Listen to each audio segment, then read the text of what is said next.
You always settle for less. My mother's voice carried across the entire reception hall. 250 guests went silent. Forks paused midair. Conversations died instantly. Even the band stopped playing. I stood there in my wedding dress, holding a glass of champagne, while every eye in the room turned toward me. My name is Elena Brooks, and that was the moment something inside me went completely still. Not angry, not embarrassed, just still. "Mom," I said quietly. But she wasn't done. "You rushed this marriage," she continued, smiling like she was giving a toast. "A small house, a modest life. I expected more for you." Beside me, my husband Daniel squeezed my hand under the table. Tight, steady, grounding. "I'm happy," I said simply. She laughed. Soft, dismissive. That's what people say when they don't know better. The silence deepened. People shifted uncomfortably. Someone coughed, but no one stopped her. I didn't react. Not when she sat down. Not when whispers started. Not even when Daniel leaned closer and whispered, "We can leave." I shook my head slightly. No. Because leaving wasn't the answer. Not this time. I took a slow sip of champagne. And smiled. Because for the first time in my life, I wasn't trying to fix the moment. I was watching it. And something inside me had already changed. The reception resumed slowly, like nothing had happened. But everything had. Conversations picked back up, softer this time. Controlled. Careful. People avoided looking directly at me, like eye contact might acknowledge what they had just witnessed. I sat beside Daniel, calm. Too calm. "You okay?" he asked quietly. I nodded. "I'm fine." And I meant it. That's what confused him. Because he expected tears. Or anger. Or anything that looked like a reaction. Instead, I just observed. Across the room, my mother laughed with a group of guests like she hadn't just humiliated her own daughter. That was familiar. What wasn't familiar was how little it affected me. Dinner was served. Speeches followed. Everything moved forward. Then Daniel's phone buzzed on the table. Once. Twice. 3 times. He frowned slightly and picked it up. His expression changed almost instantly. "What is it?" I asked. He hesitated. "Nothing," he said. I didn't believe him. Not because of suspicion. Because of timing. "Daniel," I said quietly. He exhaled slowly. Then turned the phone toward me. An email. Subject line. Property offer. Urgent review required. My stomach didn't drop. My heart didn't race. I just read it. Then read it again.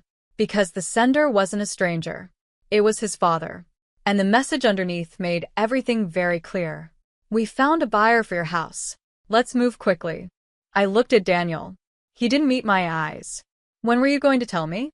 I asked quietly. He swallowed. "I was going to," he said. "Just not tonight. Not tonight. My wedding night." That almost made me smile. "You're selling our house?" I asked. "It's not like that," he said quickly. That sentence again. "It's never like that." "Then what is it like?" I asked. He leaned closer, lowering his voice. "My dad found a buyer. It's a really good offer. Way above market." I listened. Calm. Still. "And you agreed?" I asked. "I said we'd consider it," he corrected. "Consider. Without me." I nodded slowly. That tracked. "Why?" I asked. He hesitated. That hesitation said more than any explanation. "Daniel," I said softly. He exhaled. "Because we can do better," he admitted. Better. The same word my mother had just used. I felt something settle inside me. Not break. Settle. "You think this life isn't enough," I said. "That's not what I meant." "It is," I interrupted quietly. Across the room, my mother laughed again. Loud. Sharp. Perfect timing. I looked back at Daniel. "You invited her," I said. It wasn't a question. He froze. Because now, the moment wasn't separate anymore. It was connected. And for the first time, everything made sense. Daniel didn't deny it. That was the part that mattered. "I thought it would be better if she heard it from us," he said carefully. "Us." I nodded slowly. "Better for who?" I asked. He didn't answer. Because we both knew. Across the room, my mother raised her glass again, laughing like she had just helped something important move forward. She's right, you know, Daniel added quietly. That made me look at him. About what? I asked. He hesitated. About settling, he said. There it was. Clear. Unfiltered. You think I settled for you? I asked. No, he said quickly. I mean for this life. This house. We could upgrade. Bigger place. Better area. Better. Again. The same word. The same idea. Just a different voice. I leaned back in my chair. Calm. Still. Because now I understood something I hadn't before. This wasn't about one comment. Or one email. Or one conversation. This was a pattern. A shared belief. That I should want more. Be more. Demand more. But not for myself. For their version of me. I looked at Daniel. Then at my mother. Then back at the room. 250 people. Watching. Waiting. And for the first time, I realized something very simple. I wasn't in the wrong place. I was surrounded by the wrong people. I picked up my glass again. Took another slow sip. Then set it down. Excuse me, I said calmly, standing up. The movement drew attention instantly. Again. The room quieted without being asked. Daniel looked up at me. Elena, he said under his breath. I didn't answer him. Instead, I turned slightly, toward the center of the room, toward the microphone. 250 people watched me walk. Not rushed. Not emotional. Just deliberate. I reached the mic and adjusted it slightly. The sound echoed softly. I glanced once at Daniel, then at my mother, then at the guests. I just wanted to say something quickly. I began. My voice didn't shake. That surprised them. I know tonight was unexpected. I continued. A few nervous laughs. I ignored them. My mother shared her opinion about my life. I paused, then smiled slightly. And my husband shared his just now. That shifted the room. People glanced at Daniel, at my mother, back at me. But I realized something important, I said. I took a breath. This isn't my moment to defend myself. Silence. Heavy. Confused.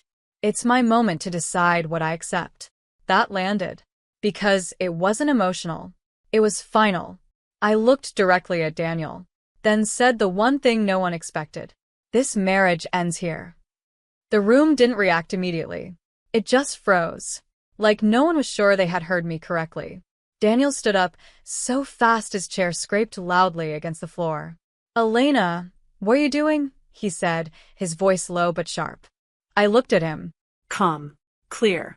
Finishing what you started, I replied. That landed. Because now everyone understood. This wasn't sudden. This wasn't emotional. This was a response. My mother stood next. Don't be dramatic, she snapped. You're embarrassing yourself. I almost smiled. No, I said quietly. I stopped being embarrassed a long time ago. A ripple moved through the guests. Whispers.